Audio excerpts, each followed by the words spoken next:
இந்த வீடியோவில் இன்பத்தமிழில் இருக்கக்கூடிய அதாவது 6th ஸ்டாண்டர்ட் ஃபஸ்ட் டேர்மில் இருக்கக்கூடிய முதல் யூனிட் முதல் பாட்டு இதில் என்னென்ன இம்பார்ட்டன்ட் கொஷின்ஸ் எல்லாம் இது வரைக்கும் கேட்டிருக்காங்க, இன்னும் என்னெல்லாம் கேட்க வாய்ப்புகள் இருக்குது அப்படிங்கிறத இந்த வீடியோவில் நம்ம டிஸ்கஸ் பண்ண போகிறோம்.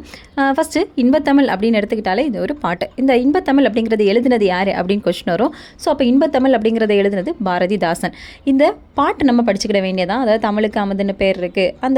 இந்த பாட்டு ஃபுல்லாகவே நம்ம என்ன பண்ணிக்கணும் அப்படின்னா மனப்பாடமாக பண்ணிக்கோங்க.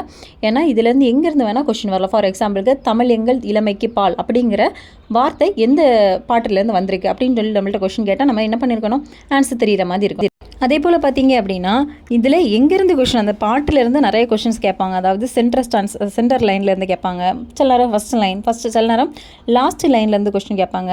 அப்புறம் தமிழுக்கு வேறு வேறு பெயர்கள் சொல்லி அழைச்ச நூல் எது அப்படின்னு கொஷின் கேட்டாச்சு அப்படின்னா இன்பத்தமிழ் அப்படிங்கிறது எழுதினது யார் அப்படிங்கிறது ரொம்ப ரிப்பீட்டடான கொஷின்ஸ். இது எழுதினது யார் அப்படின்னா பாரதிதாசன். நெக்ஸ்ட் பார்த்தீங்க அப்படின்னா இந்த பாட்டோட பொருளும் படிச்சுக்கோங்க. பொருளில் வந்து பார்த்தீங்க அப்படின்னா நம்ம பாட்டு படிக்கும்போதே நமக்கு ஆட்டோமேட்டிக்காக மனப்பாடம் பண்ணிட்டோம், ஈஸியாக இருக்கும். இப்போ இதில் பார்த்தீங்கன்னா என்னென்ன கொஷின்ஸ் வர வாய்ப்பு இருக்குது அப்படின்னா தமிழுக்கு என்னென்ன பெயர்கள் சொல்லி அழைக்கிறாங்க. தமிழுக்கு அமுது, நிலவு, மனம், இந்த 3 பெயர்கள் சொல்லி தமிழை வந்து பாரதிதாசன் என்ன பண்ணுறாரு அப்படின்னா கூப்பிடுறாரு.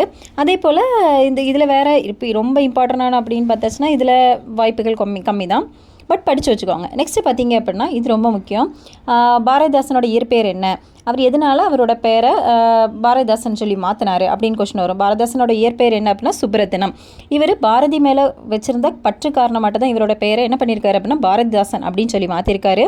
இவர் எழுதின சில நூட்கள், அதாவது சில நூட்கள்னால் அதில் சூஸ் த கரெக்ட் ஆன்சர் மாதிரி கொடுத்துருப்பாங்க. அதாவது பெண் கல்வி, அப்புறம் மறுமணம், பொது உடைமை, பகுத்தறிவு, இதில் இவருடைய நூல் எது இல்லை அப்படின்னு கொஷின் வரலாம். அப்போ மறுமணம் அப்படிங்கிறது வேறு, கைம்பெண் மறுமணம் அப்படிங்கிறது வேறு. அப்போ கைம்பெண் மறுமணம் இல்லாமல் வெறும் மறுமணம் இருந்துச்சு அப்படின்னா இது என்ன பண்ணக்கூடாது, நம்ம அதுதான் அவர் வேறு நூல், இந்த பாரதிதாசன் எழுதின நூல் கிடையாது அப்படின்னு சொல்லி செலக்ட் பண்ணணும். இதில் இன்னும் வேறு மாதிரி கொஷின்ஸ் கேட்கலாம். அதாவது புரட்சி கவி அப்படின்னு சொல்லி யாரை கூப்பிடுறாங்க, பாவேந்தர் அப்படின்னு சொல்லி யாரை கூப்பிடுறாங்க, இப்படின்னு சொல்லி எல்லாம் என்ன பண்ணலாம் அப்படின்னா இந்த யூனிட்லேருந்து கொஷின் கேட்க வாய்ப்புகள் அதிகம். இதுக்கு முன்னாடி கேட்டிருக்கவும் செஞ்சுருக்காங்க. அடுத்து இந்த நூல் இப்போ நமக்கு தந்திருக்க இன்பத்தமிழ் அப்படிங்கிற நூல் எதிலிருந்து எடுக்கப்பட்டது, இன்பத்தமிழ் அப்படிங்கிற பாட்டு எந்த நூல்லேருந்து எடுக்கப்பட்டது அப்படின்னு சொல்லி கொஸ்டின் கேட்டாங்க அப்படின்னா பாரதிதாசன் கவிதைகள் அப்படிங்கிற தொகுப்பு கீழேருந்து எடுக்கப்பட்டது தான். அதுக்கு ஒரு தலைப்பு இருக்கும்ல, இது எந்த தலைப்பு கீழே எடுத்திருக்காங்க அப்படின்னா தமிழ் அப்படிங்கிற தலைப்பு கீழேருந்து வந்தது தான் இன்பத்தமிழ். இதில் பார்த்தீங்க அப்படின்னா இந்த புக் பேக்லேயே இந்த ஒரு பாட்டு இருக்குது. தமிழே உயிரே வணக்கம், தாய்ப்பிள்ளை உறவமா உனக்கும் எனக்கும், அமிழ்தே நீ இல்லை என்றால் அத்தனையும் வாழ்வில் கசக்கும் புளிக்கும், தமிழே உன்னை நினைக்கும் தமிழன் என் நெஞ்சம் இனிக்கும். இந்த பாட்டு யார் எழுதினது அப்படின்னு கொஸ்டின் வரலாம். காசி ஆனந்தன். இந்த பாட்டு அப்படிங்கிற மீனிங் நல்லா ஞாபகம் வச்சுக்கோங்க. இந்த பாட்டு ஃபுல்லாக வராது, ஏதாவது ஒரு லைன். ஃபார் எக்ஸாம்பிளுக்கு தாய்ப்பிள்ளை உறவமாய் உனக்கும் எனக்கும் அப்படிங்கிற லைனை எழுதினது யார் அப்படின்னு சொல்லி கொஸ்டின் வந்தால் காசி ஆனந்தன். இதே இல்லைன்னா தமிழே உன்னை நினைக்கும் எந்தன் அப்படின்னு சொல்லி வந்தாலே யார் வரும், காசி ஆனந்தன். அதே போல் கண்டிப்பாக புக் பேக்கில் இருக்கக்கூடிய பொறுத்துகை ஆனாலும் சரி, விடையை தேர்ந்தெடுத்து எழுதுக சரியான விடையை சூஸ் த கரெக்ட் ஆன்சர் ஆனாலும் சரி, கண்டிப்பாக நம்ம என்ன பண்ணணும் அப்படின்னா படிச்சிருக்கணும். ஏன் அப்படின்னா கண்டிப்பாக இதில் வந்து என்ன ஆகுது அப்படின்னா ரிப்பீட்டட் கொஷின்ஸ் வருது. இப்போது டிஎன்பிசிலலாம் பார்த்தீங்கன்னா 100 கொஷின்ஸ் வந்து தமிழ்லேருந்து தான் கேட்குறாங்க.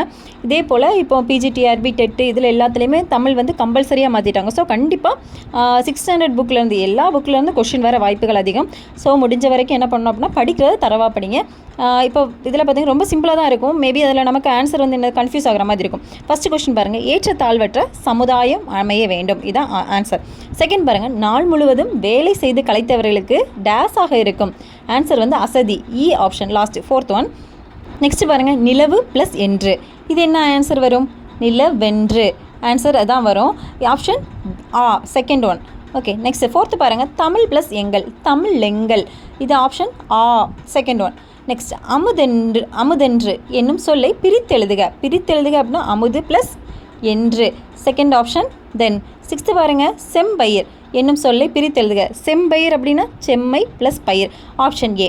ஓகே, இப்படி சூஸ் த கரெக்ட் ஆன்சர் வரலாம். புக் பேக்கில் இருக்கக்கூடிய கொஸ்டின் கண்டிப்பாக படிக்கணும். அதை என்ன பண்ணக்கூடாது, ஈஸியாக தான் இருக்குது அப்படின்னு சொல்லி என்ன பண்ணக்கூடாது, அவாய்ட் பண்ணக்கூடாது.